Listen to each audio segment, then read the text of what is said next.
Hi, hello, hi guys, чихэн. Ингээд надаас DM-ээр маш олон хүмүүс арьс арчилгааны талаар асуусан байгаа. Тэгээ ерөнхийдөө бол ингээд шилжилтийн насны үеэр ихэнх хүмүүс ингээд арьсны асуудал гардаг ба. Тэгээ тийм болохоор би өнөөдрийн бичлэгээр миний шилжилтийн насны үеийн арьс арчилгааны талаар хуваалцъя гэж бодсон. За тэгвэл би өөрийнхөө талаар зоо ярил л та. Би болохоор 11 дугаар ангийн сүүлээс 12 ангийн төгсгөл нь нүүрэн дээр гардаг байсан. Утга гардаг байсан. Тэг ингээд хүмүүс ингээд нүүрэн дээр гарсан ч гэсэн зарим хүмүүс ингээд духан дээр гардаг. Эсвэл зарим хүмүүс нь зөвхөн ингээд хацран дээр гардаг штэ. Харин би болохоор ингээд битүү ингээд нүүрээр гардаг байсан. Тэг энэ болохоор миний ингээд өөрийг үнэхээр хүргэдэг байсан ба. Тэгвэл би юунаас эхэлсэн бэ? Эхлээд ингээд гаднаа цэвэрхэн ч гэсэн одоо ингээ ийм төрхээ цэвэрхэн ч гэсэн дотоод нь ингээ бохирдол явал нэмж гараал лээдэг ба. За тийм болохоор ингээ дотоод эрэхтнээ цэвэрлэх хэрэгтэй гэсэн үг. Тэгээд дотоод нь цэвэрхэн байвал гаднаа ч гэсэн үнэхээр цэвэрхэн байдаг ба. Тэгээд би болохоор ингээд одоо ингээ дотоод эрэхтнээ цэвэрлэх бүтээгдэхүүн уудаг байсан. Тэгээд үүнийг rose gel гэдэг байгаа. За тэгээд би болохоор rose gel ингээ 3 сарын турш уусан. Тэг ингээ rose gel-ийг ууж байхдаа одоо ингээ эхний 1 сар бол нүүрэн дээр айгүй их юм гардаг байгаа. Одоо ингээ энэ юг чаавэ гэхээр одоо ингээ биеийн дотор байсан хор бохирдол ингээ гадагшилж байгаа болохоор нүүрний ярьсан дээр илүү их юм гардаг байна. За тэгээ би болохоор энэ мэдээллийг хаанаас авсан бэ гэхээр Facebook хуудаснаас ингээ Cherry Mono гэдэг хуудас байдаг байгаа. Тэгээ би болохоор энэ хуудаснаас ингээ одоо ийм мэдээллийг авсан. Тэгээ би тэр одоо Facebook хуудасыг ингээ доор description дээр нь үлдээчих. Тэгээ энэ бол ямар ч юм реклам биш шүү guys. Тэгээ би болохоор ингээд зуны хамралт таарсан байсан болохоор зуны 3 сарын ингээд нүүрний ярьсан дээр илүү анхаарал тавьсан байсан.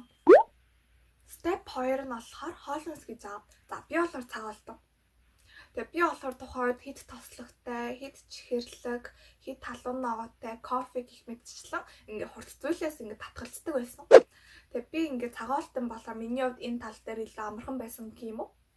Тэгээ давхар би болохоор ингээд одоо 1 сарын турш тэг хичээл орох хүмүүс одоо ингээ 8 сард би бол ингээ гурилан бүтээгт ерөөсөө идээгүй. Одоо ингээ талах, бичээ, чипс гэх мэтчлэн. Тэгээ тийм болохоор манай ээж надаа ингээ гурилгүй талах, тийм гурилын юм ороогүй. Тэр одоо ингээ бичээ энэ төрийг бол авч өгдөг байсан.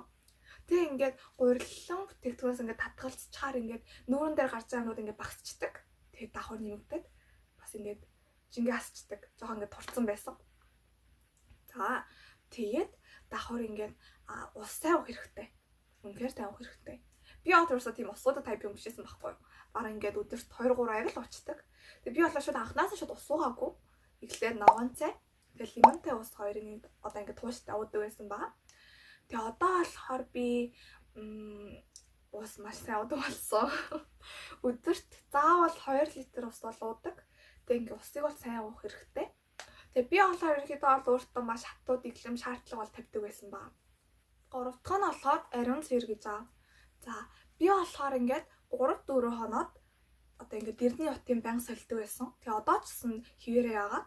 Яагаад дэрний утаа банк сольж байгаа хэрэгтэй гэхээр одоо ингээд утаснаас нь илүү дэрний ут айгүй юм заан бохирдолтой байдаг гэж аа. Тийм болохоор ингээд дэрний утаас нь болоод бас ингээд нүүрэн дээр юм гардаг хүмүүс байдаг. Тийм болохоор ингээд дэрний утыг бол ерөнхийдөө бол ингээд 3-4 хоноод сольж авах хэрэгтэй.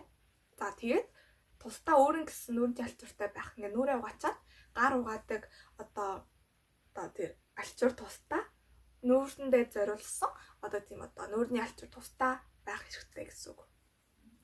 За тэгээд давхар нүүрэн дээр ерөөсөө гар өрөхгүй байх.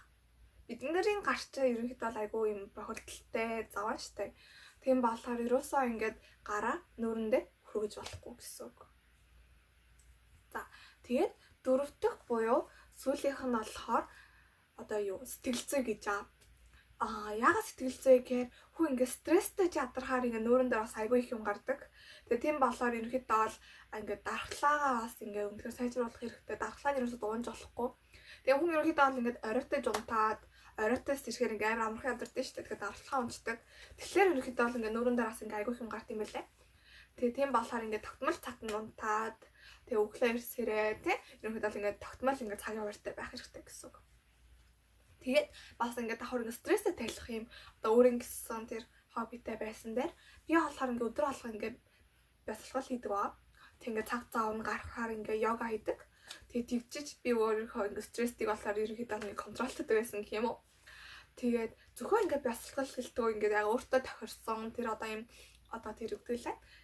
Тийм стрессээ тайлах тийм одоо аргатай байвал зүгээр. Гэхдээ би болохоор ингээд бясалгал хийх нь ерөнхийдөө та бүхэнд маш их санал болгож байна. Би өнөөдрийн бичлэгээр болохоор би та бүхэнд миний одоо энэ шилжилтийн насны арьс талчилгааны талаар хуваалцлаа. Тэгээ миний бичлэг та бүхэн жоохон ч гэсэн тус болсон гэж найдаа. Тэгээд дараагийн бичлэгэнд уулзцгаая. Тэгээ өнөөдрийн миний бичлэг таалагдсан бол like and subscribe. Тэгээ guys alarm bell тавих мартаа. Тэгээ өнөөдөр чсэн миний бичлэг үзсэн та бүхэн зөндөө их баярлалаа. Тэгээ дараагийн бичлэгэнд уулзцгаая. Тэр өндөр баяртай.